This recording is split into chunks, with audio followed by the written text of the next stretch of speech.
This program provides education, not advice. Sponsors pay a fee for endorsements and interviews. See the truthayf.com disclosure page for details. This is where technology, innovation, and personal finance come together. This is the truth about your future with Rick Edelman.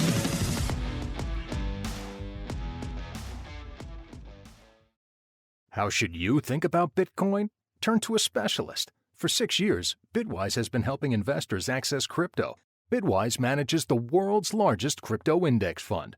They also offer 6 crypto ETFs. You get cutting-edge insights, expert Bitcoin research, and a nationwide team to help. Bitwise helps investors and advisors navigate crypto with confidence. Partner with a specialist. Look for ETFs backed by Bitwise. BitwiseInvestments.com. Carefully consider the extreme risks associated with crypto before investing.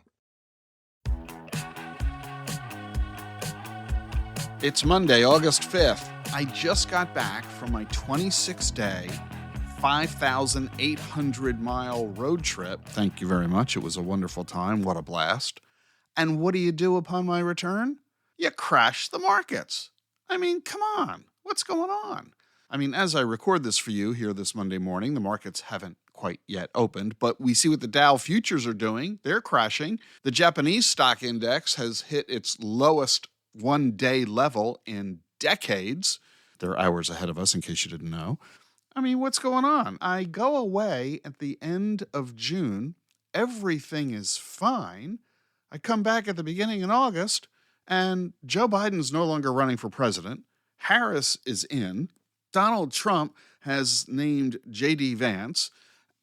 I mean, what? I mean, everything was fine when I left. What on earth is going on? I really don't know. So, and that's the problem, isn't it? You don't know either. This is what we have to find ourselves dealing with. We had a terrible jobs report, the first really bad one in quite a long time, causing the Federal Reserve to suggest that they're going to cut rates sooner and more often than they had originally planned or had been consistently saying they were going to do. We've got the Democratic convention coming up. Kamala Harris is not yet named, as of this recording, who her VP is going to be. The markets are very concerned about housing and commercial real estate. I've been warning you about both of those for quite some time here on this podcast, so it shouldn't be coming as a surprise to you. The federal debt is at a highest level ever. Congress is as dysfunctional as ever, and as much animosity and angst and concern over the presidential election as ever. Is it any surprise that the stock market is teetering? Is it any surprise that the bond market is questionable? Is it any surprise that there's uncertainty in the real estate market? Is there any concern or surprise at all about what's happening in crypto? And that, in fact, is the most interesting element of all of this. Crypto has been enjoying quite a ride this year. It began the year in early January with the approval of the spot Bitcoin ETFs, and that caused Bitcoin to run up to a 60% gain in a remarkably short period of time. Now, in the past couple of weeks, Ethereum spot ETFs are now available in the marketplace. What do we see as a result of all this? Well, it looks like over the weekend that both Bitcoin and Ethereum have fallen 20%. That reinforces the fact that crypto remains very volatile. You shouldn't be investing in this asset class unless A, you can sustain the volatility in terms of your stomach, and number two, you have a long-term time horizon. Short-term volatility in crypto is nothing new. This is the way it is in any new emerging asset class and developing technology. And although crypto is now 15 years old, it remains new and developing.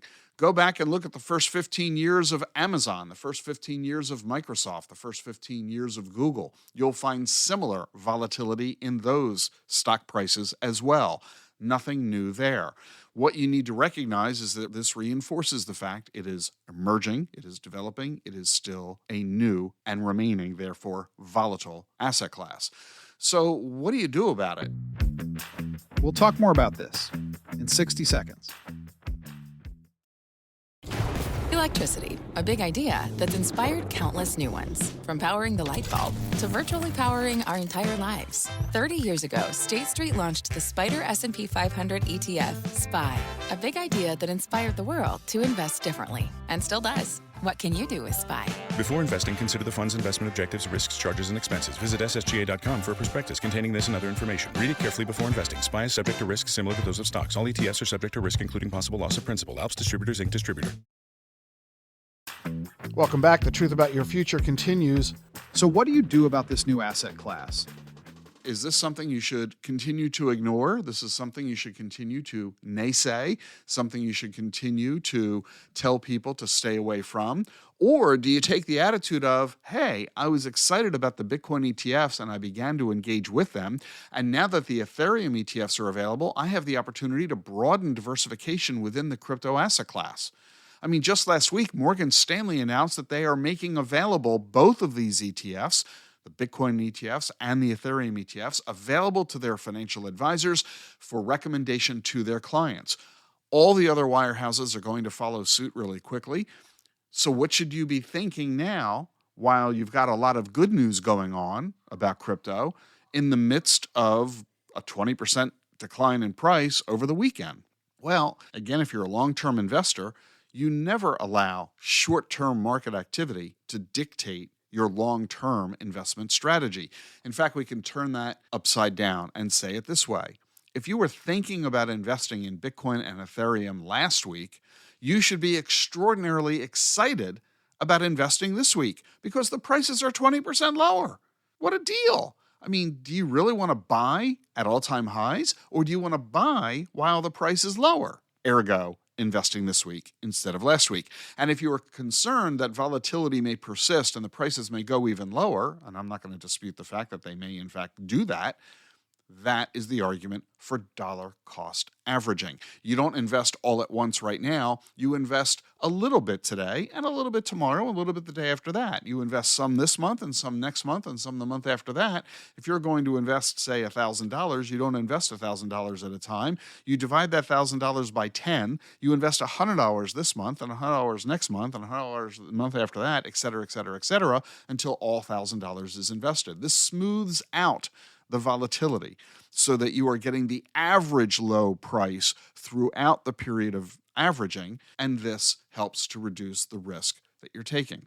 Entirely up to you. One big question that exists, and I know it's a big question because I've gotten, I can't tell you how many emails from listeners to this podcast, Joseph, Keith of New York, Mark in Michigan, and many others, asked me about the new Ethereum ETFs, and most specifically, the Grayscale Ethereum ETFs. And they've pointed their questions all in the same context. They're all asking the variations of the same thing. Number one, I've been telling you to buy the Grayscale Ethereum Trust for many, many years. I was telling you to do that because it was the only easy way for people to access Ethereum via a security.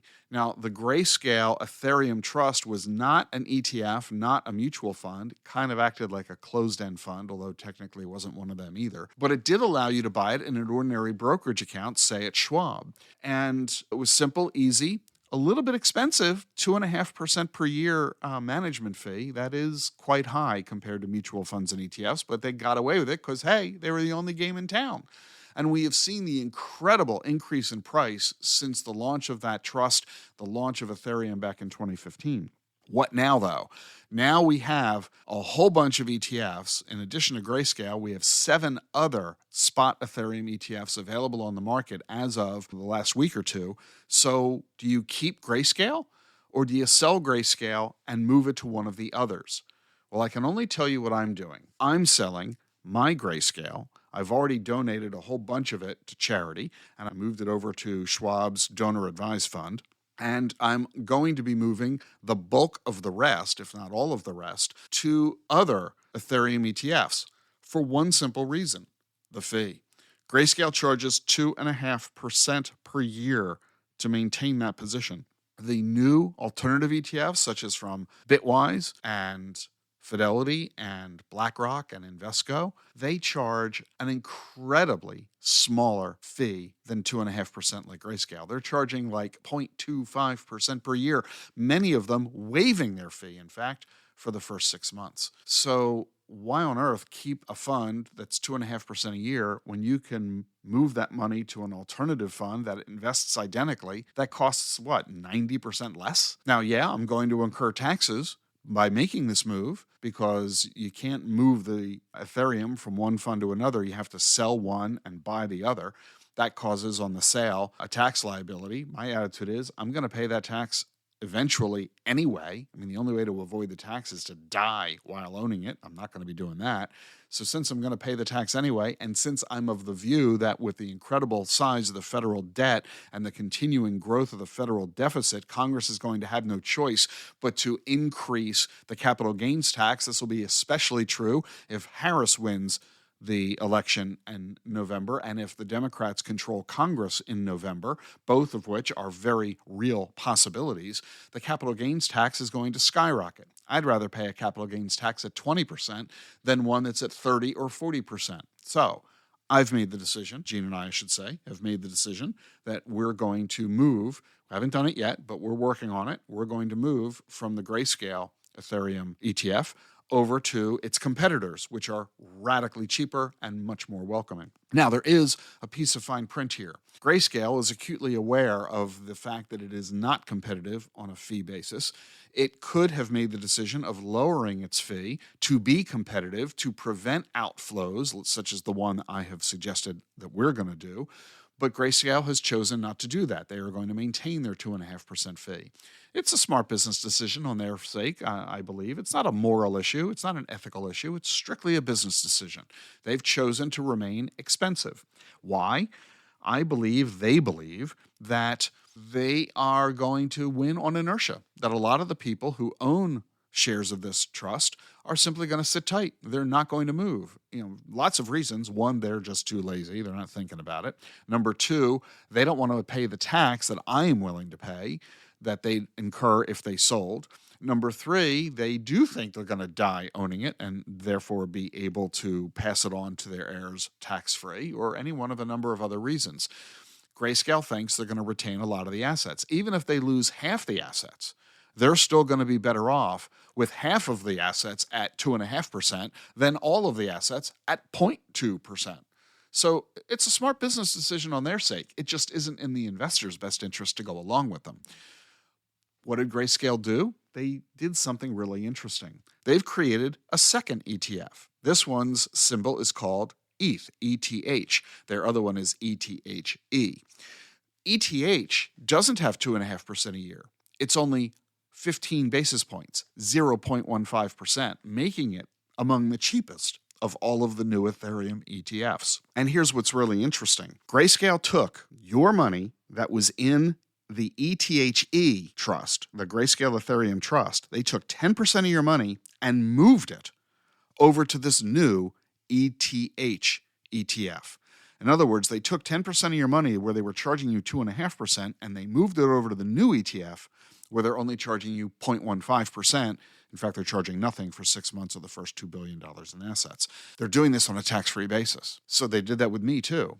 Well, Gene and I are going to leave that portion of our money there. There's no tax incentive to do it. There's no fee reason to do it.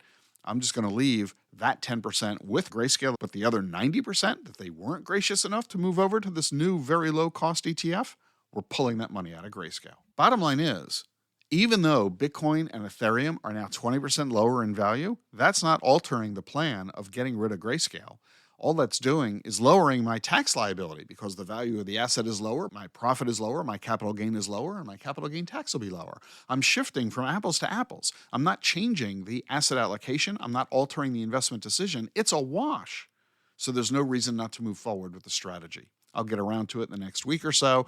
I've got other things to do, and since it is an apples-to-apples switch, other than the fee, there's no particular urgency to getting this done. I'll get it done this week or next week, depending on my schedule. Bottom line is this. It looks like we are about to be experiencing a bit of a change in what's going on in the marketplace. People are paying more and more attention to the election. They're paying more and more attention to the economy, to interest rates, to inflation rates, to the housing market, the bond market, and the stock market, and the crypto market. And it looks like maybe some people are beginning to wonder if the party ain't maybe over. All I can tell you is, A, wait and see. B, maintain your long-term investment strategy. And C, most important of all, stay in close contact with your financial advisor. And remember, we offer you a brand new Ethereum ETF toolkit that gives you comprehensive information about all the new Ethereum ETFs and a really cool one-page grid that lets you easily compare them all, including a comparison of their fees, to help you figure out which one of these ETFs or a combination of these ETFs is right for you. The link to the toolkit, it's free, is in the show notes for you today. And I also have for you a link to the webinar that we recently did with Matt Hogan of Bitwise. We did that in the last few weeks about the new launch of the Ethereum ETFs. This webinar is also free for you, and it'll give you a lot of great information to help you understand not only the new Ethereum ETFs, but the difference between the Ethereum ETFs and the Bitcoin ETFs.